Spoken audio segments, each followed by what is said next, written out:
Yes. Natamani urudi. Bwana, huo ni utangulizi katika picha yetu safi kabisa, wanaita Jini Matata. Urudi, uwai kuja kunyoko. Yeah. Na msanii wetu wa hii sound inayochapa hapo, wa kumuita Big Blair. Nijenge pale. Nakubali sana mwanangu.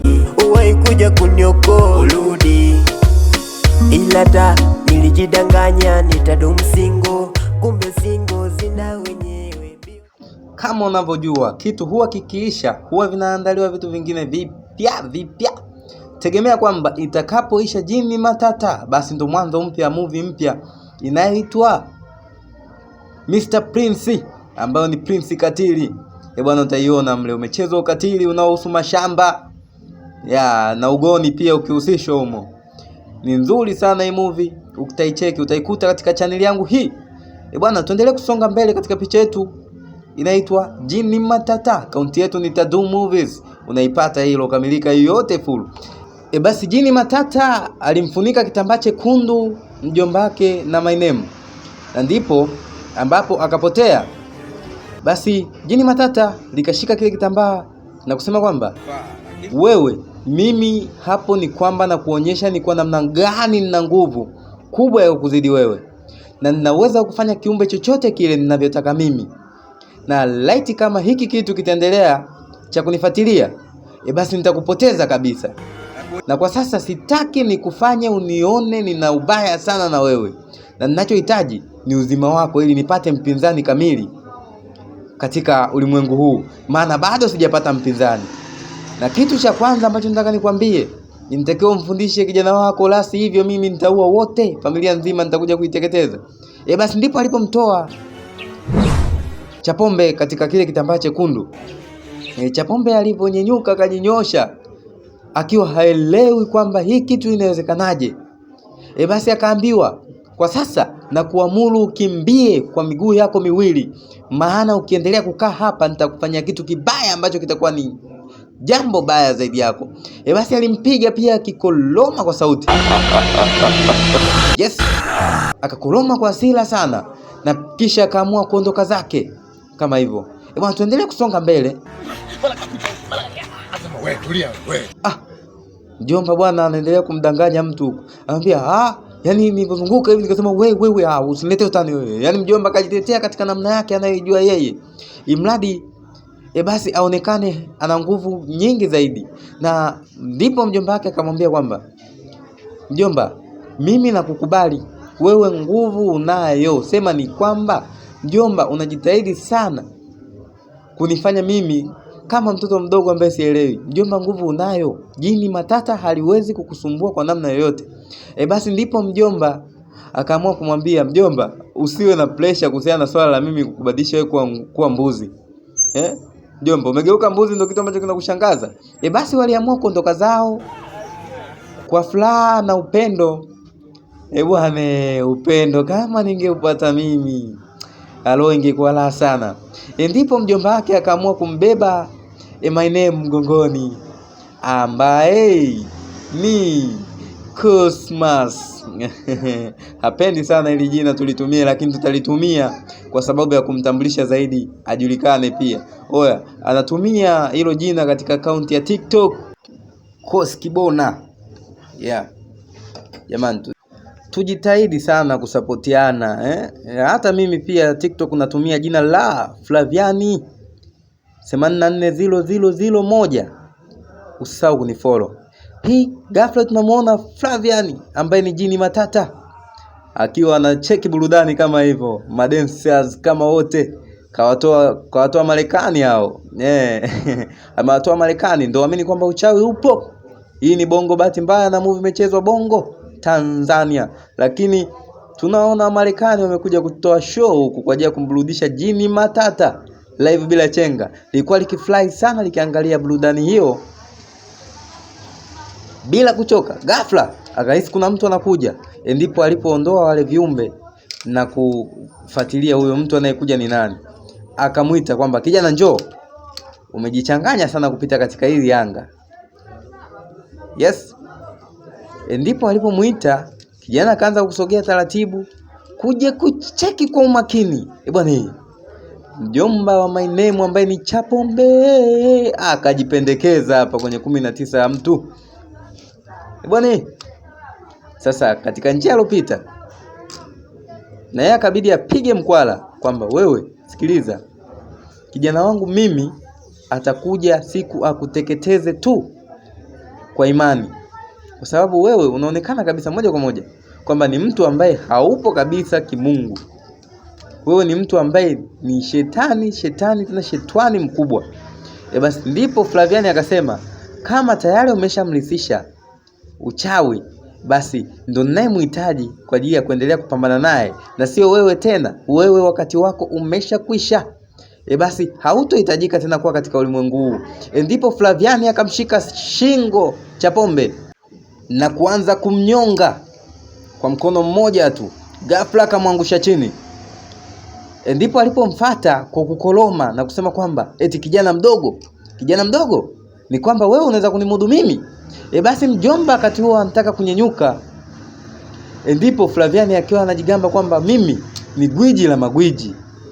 Hakika mimi ni gwiji la magwiji. Ndipo akasema, nilisema hii ni kamati ya roho mbaya. Lakini watu mlikuwa wagumu sana kunielewa. Ndivyo alivyosema Flaviani. Akakoloma tena kwa mara nyingine tena kuonyesha umwamba. Kumbuka bwana, mjomba wa Cosmas au my name ndo ameshaiaga dunia. Hatunaye tena katika picha la jini matata. Tuendelee kusonga mbele. Bwana, Flaviani aliongea kwa kujigamba sana kwamba mimi nina uwezo wa kuteketeza hata dunia nikipenda. Kwa sasa acha nikalisi vilivyo vyako. Basi ndipo alipopotea na kuondoka. Naam. Ni katika kijiji cha Chiwachiwa.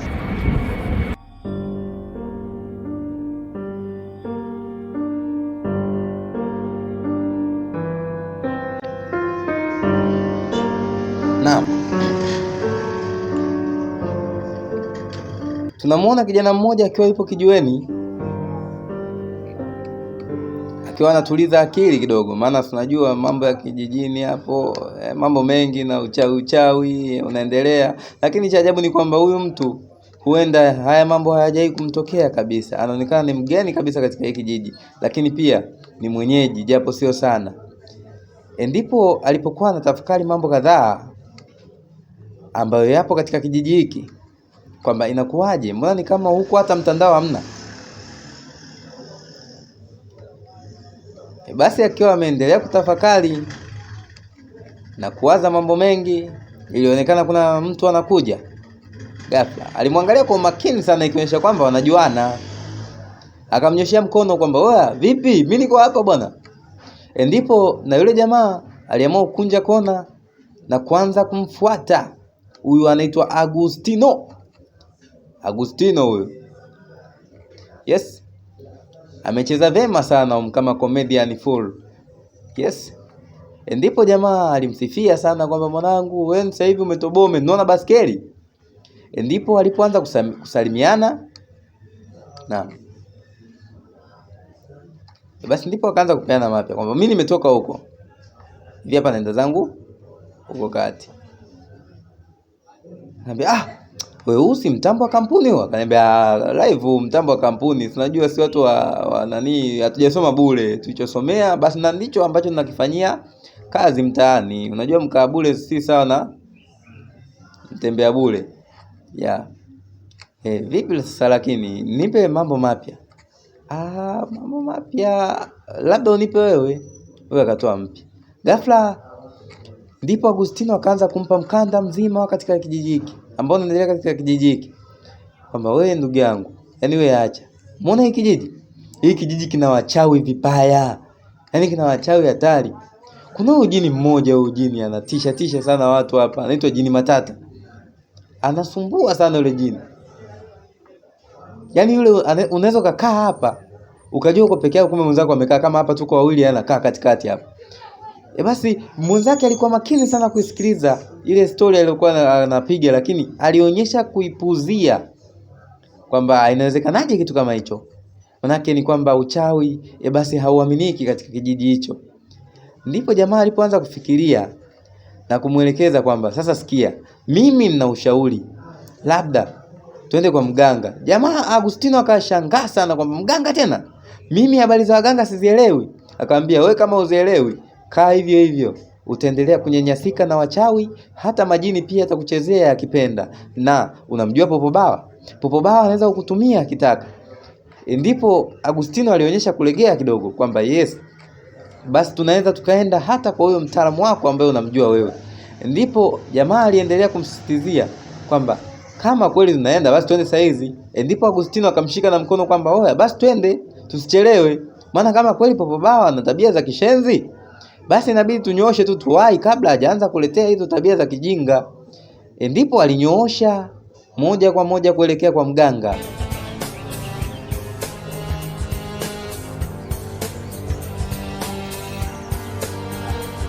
Yes. Sijui kasahau subscribe channel tupate kuendelea kupata matumaini ya kufanya kazi.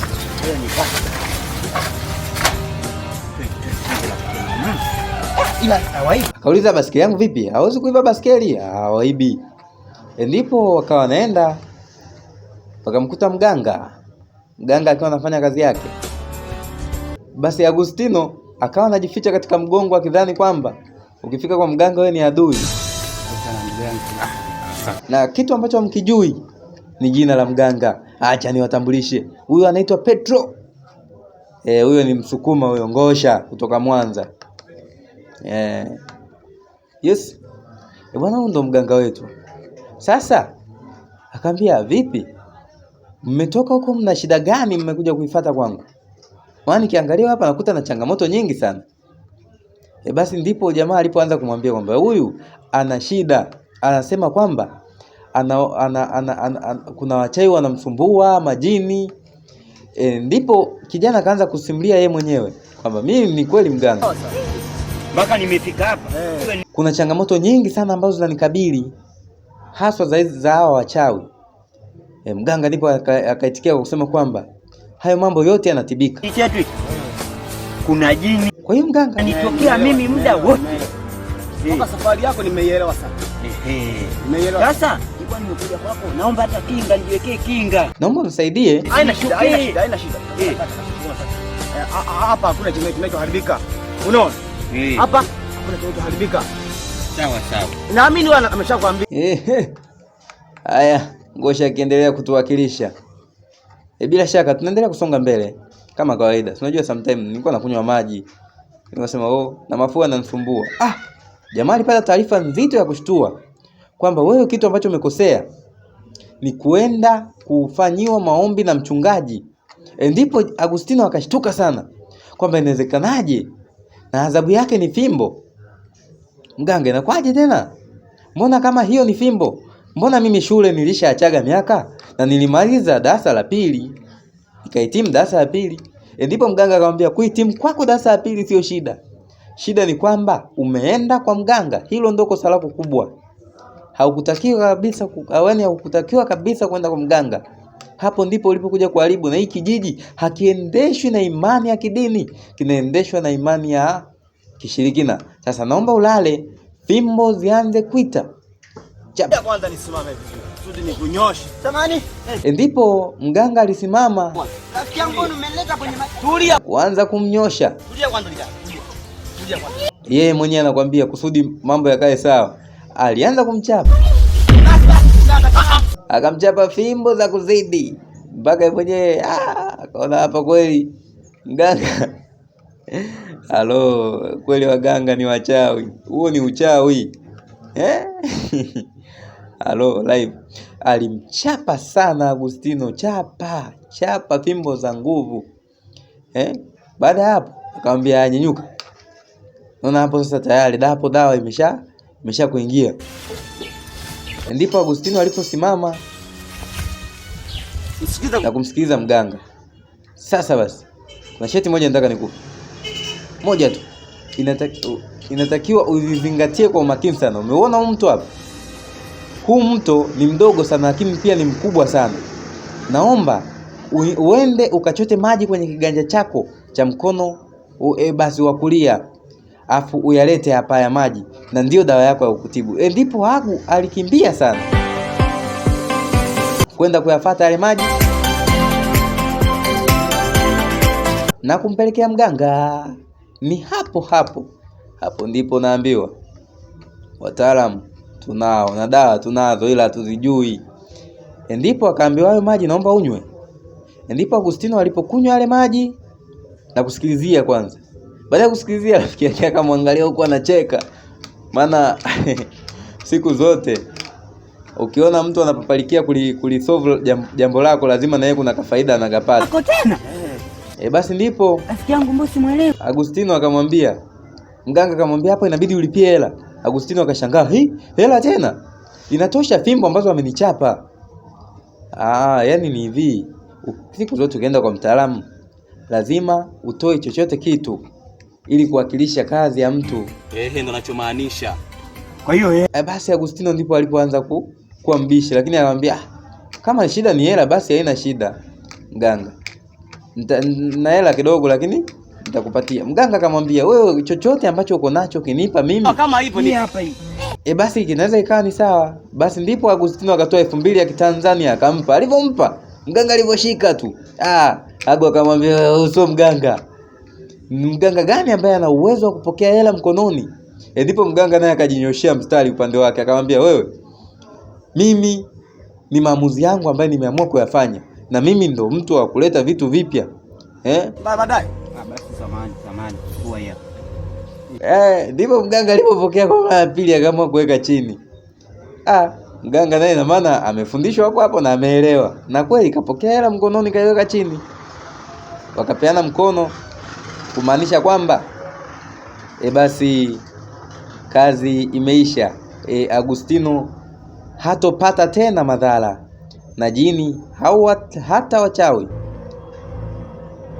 Yes. Ndipo walipoamua kuondoka kwa furaha. Episodi yetu ya 6 tutakayoifuata itakuwa tamu zaidi kuliko episodi ya 5. Tuendelee kusonga mbele na hii ndo coming soon. Umewezaje kugundua ya movie yetu inaitwa Prince Katil. Nimetoka kukutumikia boss, kwa hiyo ninatakiwa kujali usalama wako boss kwa 100% boss. Tuwe makini sana, unyama upo. Sipendi kutawaliwa kijinga. Sasa chawe kutoka hapa kwenda kumchukua mdogo wako kule nikomhifadhi mimi. Lakini mimi nina mamlaka yoyote yale ya kuweza kufanya chochote kile ninachokihitaji. Hapa mimi nimekuja hapa ni hapa. Mganga!